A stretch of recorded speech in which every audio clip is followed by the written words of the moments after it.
One thing I've learned about traveling to geosites all across Montana is to listen to the locals. And what several of them have told me is that don't you dare drive in the Badlands if it's going to rain. The roads turn to gumbo. Driving in gumbo sounds bad, and I didn't want to risk that. So as we drive into the Badlands, we will just have to see how it goes.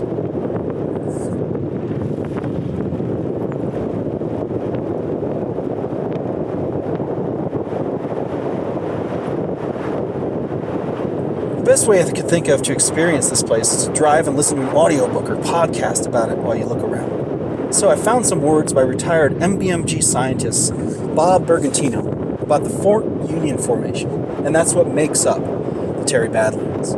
So here are Bob's words.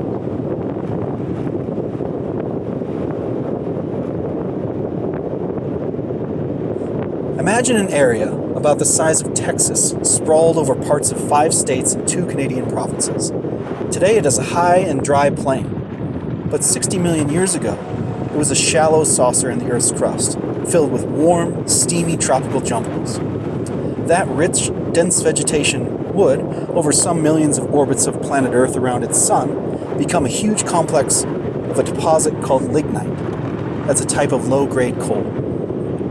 Along the western margin of this Texas-sized area was a range of low mountains where a half dozen or so mighty rivers arose. Those rivers flowed eastward for more than 600 miles across a low, nearly featureless plain, and then emptied into a vast inland sea. That leads to a subtropical climate. Although the sea was in the middle latitudes, centering about where Montana and North Dakota are today, the climate was subtropical, with frequent heavy rains. These downpours regularly washed prodigious amounts of sediment from the western mountains into the rivers, making them run brown with sand, silt, and clay. As the rivers crossed the nearly flat eastern coast of the sea, their currents slowed and deposited most of the sediment they carried. The Earth's crust, adjusting itself to the weight of the load, sagged to become a huge, shallow basin, allowing for an even greater thickness of material to be deposited. Between each pair of east-flowing rivers was a low divide, occupied by extensive woodlands interspersed with open grasslands. The shapes of these forests and grassland mosaics shifted from age to age. Relatively few animals inhabited either the woodlands or the grasslands, and those that did were mostly small mammals. But fish and crustaceans thrived in the warm water.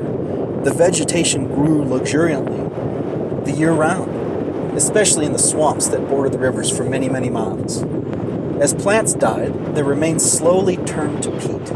From time to time, a sudden surge of floodwaters would cover up the swamp, depositing layers of silt and sea creature skeletons on the top of the peat.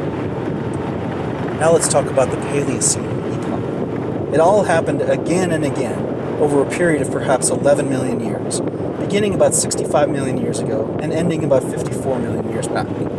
We call that time the Paleocene epoch. The cycle of life and death, growth and decay, the rise and fall of waters, the shifting of forest and grassland mosaics from age to age, and the ever-accumulating weight of it all changed the silt into mudstone and the peat into coal, arranging in alternating layers.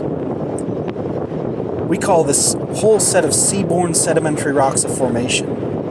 Its various layers, puddles of mudstone, limestone, and coal, are called its members. After the inland sea dried up, rivers, mere trickles today compared with the torrents of the Paleocene epoch, cut through the layered formation and exposed some of its members. Meriwether Lewis and William Clark were looking at cross-sections of this massive formation as they made their way up and down the Missouri and Yellowstone rivers in 1805 and 1806. So those are the wonderful words of Bob Bergantino about the Fort Union Formation that we've been driving through here in the Terry Badlands. What a scene this is. Well, we finally made it up to the overlook, and yikes, look at those clouds. Sorry, no time. Gotta listen to the locals. Gotta go.